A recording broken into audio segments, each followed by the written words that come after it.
Hello दोस्तों, आप लोगों का स्वागत है आज की वीडियो में। आज आप देखेंगे कंपोजिशन स्कीम क्या होती है अंडर जीएसटी। ठीक है, सबसे पहले मैं आपको बता दूं ये कंपोजिशन स्कीम जो होती है स्मॉल वेंडर्स के लिए होती है। ठीक है, जिनकी सेल 1.5 करोड़ या 75 लाख से कम होती है। ठीक है, in case of goods. Service के केस में ये जो लिमिट है, ये लिमिट है 50 लाख रुपए की। ठीक है, अब आते हैं इसकी एलिजिबिलिटी क्या होती है। क्या होती है ये रजिस्ट्रेशन, जो कंपोजिशन स्कीम का जो रजिस्ट्रेशन होता है वो कौन कौन ले सकता है। ठीक है, फर्स्ट आते हैं मैन्युफैक्चरर। ठीक है, फिर आते हैं ट्रेडर और फिर आते हैं रेस्टोरेंट। यानी कि अगर इन तीनों में से अगर कोई है तो कंपोजिशन रजिस्ट्रेशन ले सकते हैं, बट टर्नओवर उसकी 1.5 करोड़ से नीचे होनी चाहिए। ठीक है, इन केस ऑफ गुड्स। ठीक है, और कुछ स्टेट में ये लिमिट 75 लाख भी है। ठीक है, और इसकी जो रिटर्न की जो फाइलिंग होती है वो क्वार्टरली होती है।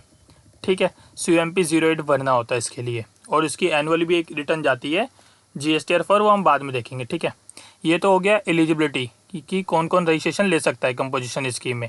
ठीक है, अब आते हैं एलिजिबिलिटी के बारे में बात करते हैं। ठीक है, कि कंपोजिशन स्कीम कौन कौन नहीं ले सकता।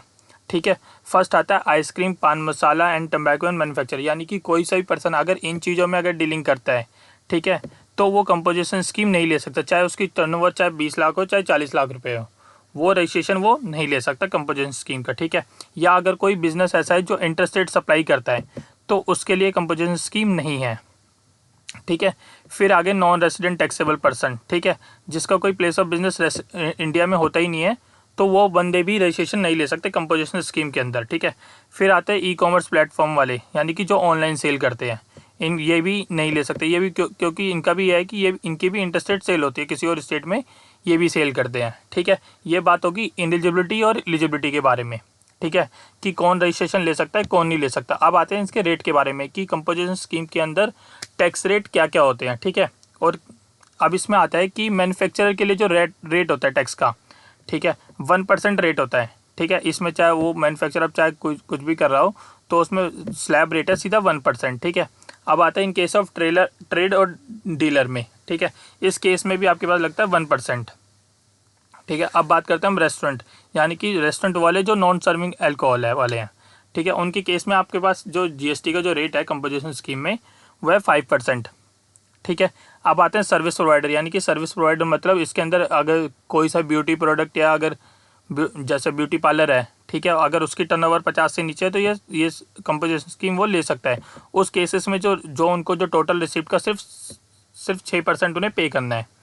ठीक है, अभी आते हैं इन आइसक्रीम, पान मसाला, इन लोगों को तो रजिस्ट्रेशन अलाउड ही नहीं है। ठीक है, अब इसके बाद अब आप देखते हैं जो इसके अंदर जो कंप्लाइंसेस है, इनको क्या क्या बेनिफिट मिले हुए हैं। ठीक है, कंपोजिशन स्कीम वालों को। ठीक है, और ये क्या क्या चीज़ और इनको क्या क्या चीज़ लॉसेस है।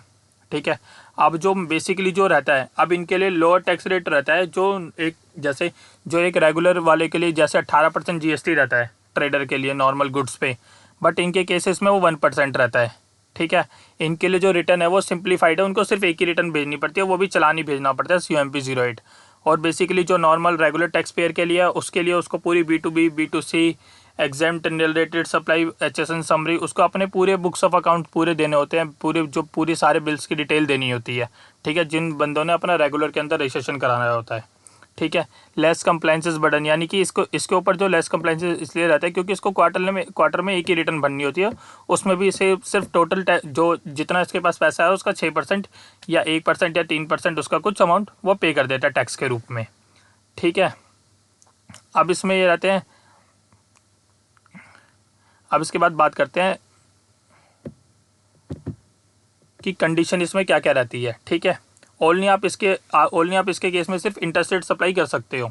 ठीक है, आपको कोई ITC नहीं मिलेगा। ठीक है, इसके अंदर कोई एग्जेम्प्टेड सप्लाईज नहीं होगी, और आपको इसमें सेपरेट रजिस्ट्रेशन लेना पड़ेगा। ठीक है, कंपोजिशन स्कीम के लिए आपकी जो इसमें जो रिटर्न्स के जो कंप्लाइंसेस रहते हैं वो आपको क्वार्टरली CUMP 08 भरना पड़ेगा, और एनुअल रिटर्न जाती है GSTR 4, और वो 30 अप्रैल से आपको पहले भेजनी पड़ेगी। ठीक है, नहीं तो आफ्टर डेट इसके फिर आपको लेट फीस लगेगी। ठीक है, थैंक यू वेरी मच, फिर मिलते हैं नेक्स्ट वीडियो में।